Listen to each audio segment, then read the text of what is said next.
श्रीशैलजयापात्रं दीपक्त्यादिगुणार्णवं यदीयन्द्रप्रवणं वन्दे रम्यजामातरं मुनिं लक्ष्मीनाथसमारम्भां नादयामुनमध्यमाम् अस्मदाचार्यपर्यन्तां वन्दे गुरुपरम्परां कर्कटे पूर्वभृद्गुण्यां तुलसीकाननोद्भवां पाण्ड्ये विश्वम्बरां गोदां वन्दे श्रीरङ्गनायकीं गरुडाय नमस्तुभ्यं नमस्ते पक्षिणां पदे भोगमादिराजाय सुपर्णाय नमो नमः रामानुजपदाम्बोजशंसदं गुणमालिकं श्रियाबालमुनिं वन्दे वेदान्तपरिनिष्ठितं श्रीकौशिकान्वयसुधां मुदिपूर्णचन्द्रं श्रीवेङ्कटार्यपदभङ्गजभङ्गराजं श्रीकृष्णवर्यतनूजं प्रतपाप्तबोधं श्रीराघवार्य गुरुमन्वहमाश्रयामि श्रीरमः नाளைக்கு ஸ்ரீராமநவமி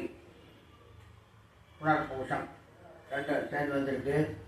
விசேஷமாக நாம் எல்லாரும் அவதாரங்கள் பல இருந்தாலும் ராமாயணங்கிறது ஒரு விசேஷமான ஒரு அவதாரம். அது என்ன விசேஷம் அப்படின்னாக்க, எம்பெருமான் மனிதனாக அவதரித்து மனிதனாகவே வாழ்ந்து காட்டினான். அந்த எம்பெருமான் என்ற சுரூபத்தையே வழியில் காமிக்கிறது. இதுக்காக அப்படின்னாக்க, உலகத்தில் நாமெல்லாம் பிறந்திருக்கோம் அப்படின்னு சொன்னாக்க, நாம் செய்த கர்மாக்கள்லாம் பலவிதமான விஷயமாக இருக்கும். தர்மம், புண்ணியம், பாபம் பலவிதமாக எல்லாம் செஞ்சு நாம் உலகத்தில் கர்மாவை அனுபவிக்கத்தான் நம்ம பிறந்திருக்கோம். பிறந்ததுனால பலவிதமான கஷ்டங்கள் ஏற்படும். குடும்பம்னாலே சந்தோஷம், கஷ்டம் எல்லாம் மாறி மாறி வந்துட்டே தான் இருக்கும். ஆனால் எல்லா கஷ்டங்கள்லையும் நாம் தன்னிலை மாறாமல் சத்திய தர்மத்துடன் வாழ வேண்டும் அப்படிங்கிறத எம்பெருமான் நமக்கு எடுத்து காமிச்சது அவதாரம் ராமாயணம். அதனால் நாம் என்ன பண்ணணும் அப்படின்னாக்க, பலவிதமான ஒரு கஷ்டங்கள் ஏற்பட்டாலும்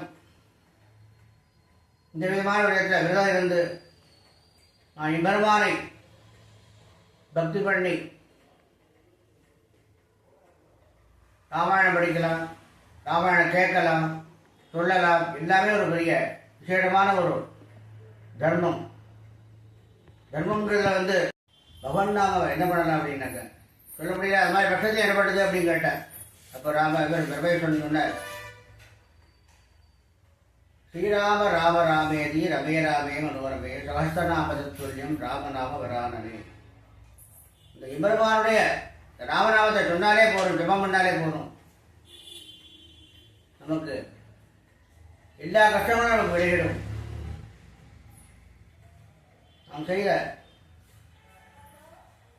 பாபங்கள்லாம் விலகணும், கஷ்டங்கள்லாம் விலகணும் அப்படின்னாக்க ராமநாமத்துக்கு ஒரு விசேஷமான ஒரு ஏத்தம் நமக்கு அந்த சொல்லக்கூடிய ஒரு பிராப்தம் கிடைச்சிருக்கு.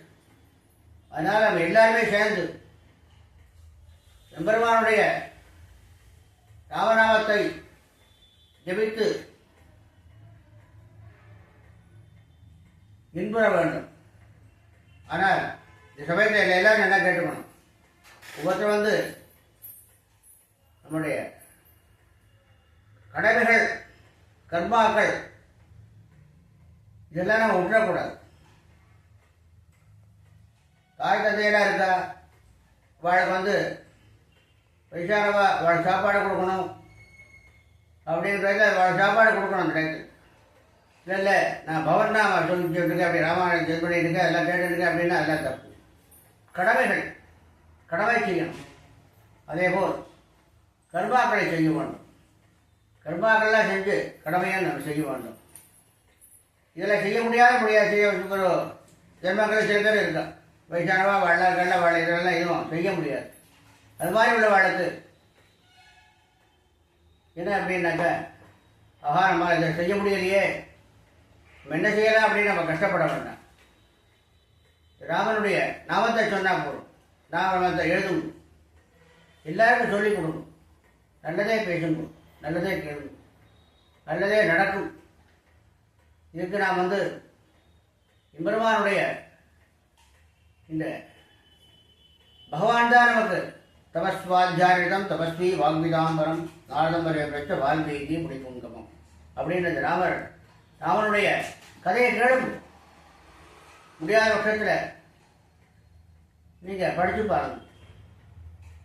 இல்லை அதெல்லாம் இருந்த முடியல அப்படின்னாக்கா பகவான் நாமம் ஹரே ராம ராம ராம ஹரே ஹரே, ஹரே கிருஷ்ண கிருஷ்ண கிருஷ்ண ஹரே ஹரே, ஹரே ராம ராம ராம ஹரே ஹரே, ஹரே கிருஷ்ண கிருஷ்ண கிருஷ்ண ஹரே ஹரே என்று பகவான் நாமாவை ஜபித்துக் கொள்ளுங்கள். அதுவே நமக்கு ஒரு விசேஷமான ஒரு பலனை கொடுக்கும். நமக்கு ஒரு பிராப்தம் கிடைச்சிருக்கு. இத்தனை நாள் அயோத்தி ராமன் பிறந்தார் நமக்கு எல்லாரும் கதையாக கேட்டுன்னு இருந்தோம். இப்போ ராமன் பிரத்யட்சமாக வந்திருக்கான். அந்த ஒரு பாக்கியம் நமக்கு கிடைச்சிருக்கு. நம்ம எல்லாரும் முடியாத வாயால் சொல்லி பாருங்க, வாயால் சொல்ல முடியாதவா ஹரே ராம ஸ்ரீராம ராம ஒரு புத்தகத்திலே எழுதுங்க. இதை செஞ்சாலும் விசேஷமான ஒரு மகத்துவமான ஒரு கிடைச்சிருக்கிறவங்க அதை செய்யணும். கண்டிப்பாக செஞ்சோம்னா நம்முடைய கஷ்டங்கள்லாம் விலகி சௌபாகியமும் ஏற்படும். கண்டிப்பாக இது எந்த விதமான சந்தேகமும் கிடையாது. குணாத்மயம் சக்கரவர்த்தி தனூஜாய சார்வபௌமாய மங்களம் ஸ்ரீமதி விட்டுச்சித்தாய மனோநந்தன ஹேதவே நந்தநந்தன சுந்தரி கோதாய நித்திய மங்களம். அடியன் திருமலை பிரபாடி ராஜகோபாலதாசன் லோகாஸ்தமஸ்தா சுகுணோ பவந்து.